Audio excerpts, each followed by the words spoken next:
How's it going, everyone, and welcome back to the Enclave. So today we are going to be doing part 1 of the top 5 guns under 10,000 Rand. Now I will preface this by saying I have shot all the guns on this list, but different variants and things that you guys may pick up, obviously I can't speak to that. Things like our first item, you can get them in like 100 different variants with 3,000 different attachments.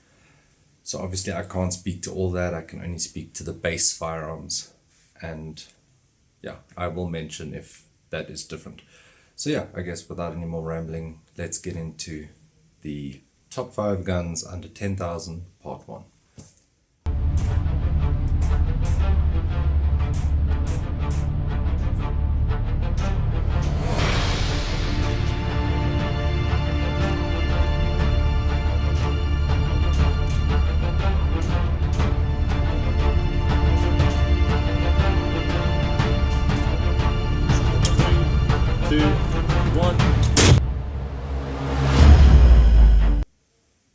Okay, and we are back.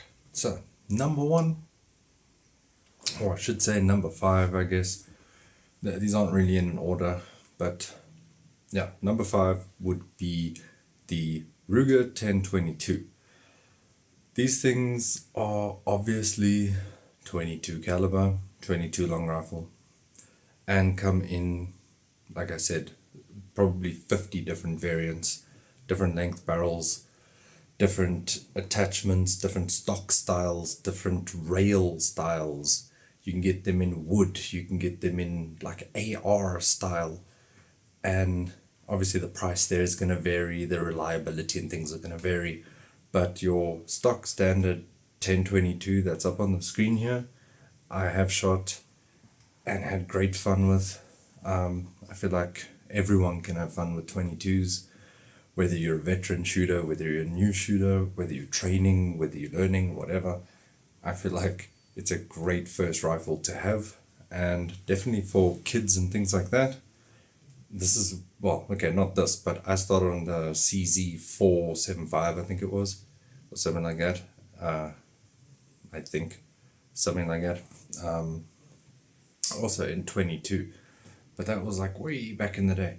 So yeah, 22 rifle is a really great thing to start, learn, teach, etc. with, and still have fun with, even once you know what you're doing with firearms. So these you can pick up anywhere around 7,800, sometimes a little bit more, sometimes a little bit less. Like I say, it all depends on the variant you're getting. This one's quite nice that I've got listed on the screen here. You can have a fair few attachments on it, without too much effort. There's also conversion kits available for them where you can change the handguards, the stocks, all sort of things like that. So pretty cool, and under 10 grand, so can't argue. Number 4, you will have seen a review on it recently, a shotgun, the Mossberg 88. So, or Maverick 88 by Mossberg. So they are honestly, like I said in the review, some of the best built, most reliable pump action shotguns I honestly think on the planet, and at a price of as low as like 7,000, you really can't argue with what you're getting for that price. Again, massive options for upgrades, for customization, for alteration. These things have been around for a good while and have a lot of aftermarket parts and support and things for them. So definitely a great option for a first shotgun. You can even license these under Section 13 for self-defense. If you're not interested in carrying a handgun around with you everywhere and all you care about is defending your home, you can actually license one of these under Section 13 because it's a pump action. And yeah, you can use it for home defense, which is a winner in my mind. So that is that. Moving on to number 3. This is the Taurus G3c. Now, I was trying to decide between the Taurus G2c and the Taurus G3c, because obviously the G2c is cheaper, more accessible, it's been around for a little bit longer, so things like holsters, accessories, etc. would be a little bit easier to get for the G2c. But I was watching some YouTube earlier and saw that the Honest Outlaw listed the G3c as one of his most underrated guns of 2023. And I couldn't agree more. So I figured, to hell with it, definitely the G3c is going in this list. Straight out of the box, it's coming with at least 3 magazines, 12 round capacity, bigger is available. It's a 3-inch barrel if I'm not mistaken. And yeah, honestly, it's a good gun, guys. It might be made in Brazil. Their quality control might not be the best in the world, but hey, like, if it's what you can afford. Honestly, I remember a story about the G2c. I was in Ghana Arms, and one of the salesmen back then, he doesn't work there anymore, so it's not a dig on them, it's a dig on him. A customer walked in while my wife and I were there, and he was looking at the G2c, which they stocked. And he said that he really wanted one. He'd done research into it, it's what he could afford, and like he wanted to get an in-person look at it, a feel of it, etc. And before even handing him the firearm, the salesperson had a lot to say about, oh, I wouldn't trust my life to that, blah, blah, blah, blah, blah. And I mean, he carried a Canik Elite Combat. But like, I can say that to me, any gun is better than no gun. If what you can afford is a 22 revolver, carry it. If you can't find a holster for it, as of next year, contact me, I'll make you a holster for it. Yeah, if all you can carry is a Taurus G3c or less, carry it. Rather defend your life with something than nothing. That's my theory on it. And I would never look down on someone who rocked up at the range with a G2c or a G3c. In fact, I'd be like, yo, do you want to have a couple rounds on my gun? I'll have a couple rounds on your gun, because I enjoy all firearms, to be honest with you. I might have negative reviews, I might have negative things to say. CZ people get very upset with me. But I enjoy all firearms. Whether I would buy something or not is irrelevant. I enjoy shooting every firearm that I've ever shot. Every round I have pulled the trigger on, I have enjoyed. Be it in a 22, be it in a 50 cal, be it on a CZ P07 that honestly I'd never buy. I made a few mistakes in that video, I apologize, but it's irrelevant. It makes no difference. I still wouldn't own it. If it came with 100 magazines, I wouldn't own it. But yeah, I would honestly never look down on someone with a G3c, G2c. Carry what you can carry, and train with what you carry is most important. Number 2, moving on, Glock. Quite a surprise to have this on the list. I don't hate Glocks, guys. Let me just make that clear. I know I've said a lot about Glock. I know I've complained a lot about the issues they cause me while reloading. And I could tell you now that in my book I've probably got about 25 videos that pit Canik against Glocks, and I could tell you now the Glock comes off second best in every single one of those videos. Except for a couple, I'm not biased, there are some things that make Glocks better than Caniks, and I will point those out. But all that being said, the Glock 19 is probably the most popular, the easiest to get accessories, parts, servicing, aftermarket support of any firearm on the planet. I cannot deny that. I'm not going to sit here like an arrogant fool and pretend that if you owned a Glock 19, your life wouldn't be easier than any other gun owner, especially the Gen 3.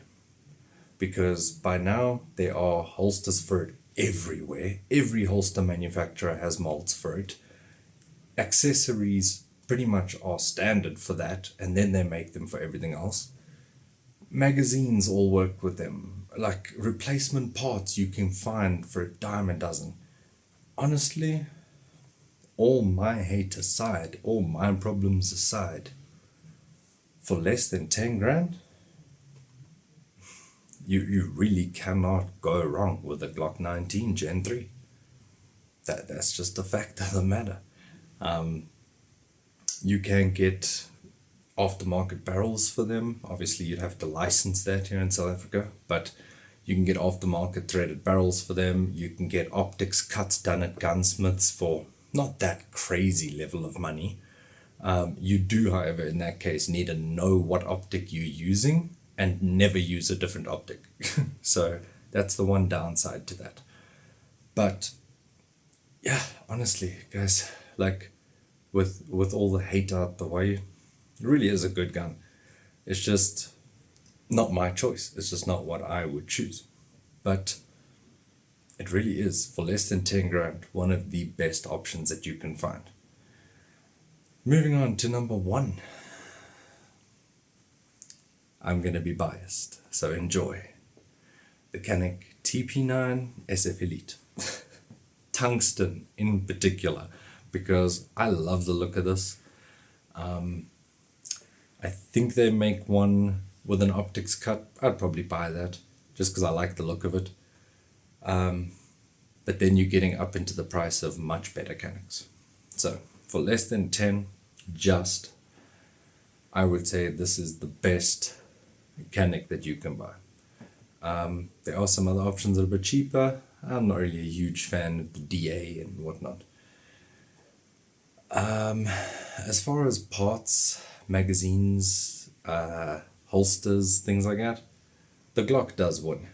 That's why I said in the beginning, it's not really in any particular order, but I have set them up in an order. It's not to say that the Canik is better than the Glock, because really, if you were to look at it objectively as a brand new first time gun user, which is generally the people who are going to be looking at this list, you probably are better off going with the Glock. At least for a couple years until the world wakes up to how amazing Caniks are. Then I would probably revisit this in a part 5 or 6. But honestly, for what you're getting in the box, for what they're capable of, and there are accessories coming out. I'm able to buy things now. It's not so difficult. We do have local distributors and suppliers and things for Canik now. Most shops are carrying them. In fact, almost every shop that I've gone into in the last 6 months is showing off their Canik line. Like, it's what they're most excited about. So yeah, I definitely think as far as a firearms manufacturer goes, people are overlooking Canik, and I'm not. I'm here early. I'm here before it's cool. Like, and I'll be proud in 10 years time, 5 years time, when they are the new Glock, which I'm not the first person to say that. Many much bigger gun people than me, much bigger gun tubers than me, have said Canik is going to be the new Glock. It is going to be the new bread and butter of the firearms industry. They are innovative. Every single year they are coming out with new things designed by gun users, by athletes, by professional shooters. They're not making the same firearm 62 times a year, which sadly is what Glock does.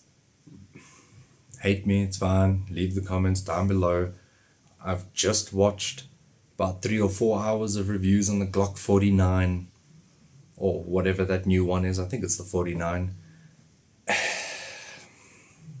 Basically redesigned the 19X in black, and now they're trying to sell it to people. It's pretty much what it is a 19X in black. So I feel like I'm gonna love Canik at number 1 and enjoy them at number 1. So yeah, those are my top 5 firearms under 10,000 Rand, part 1.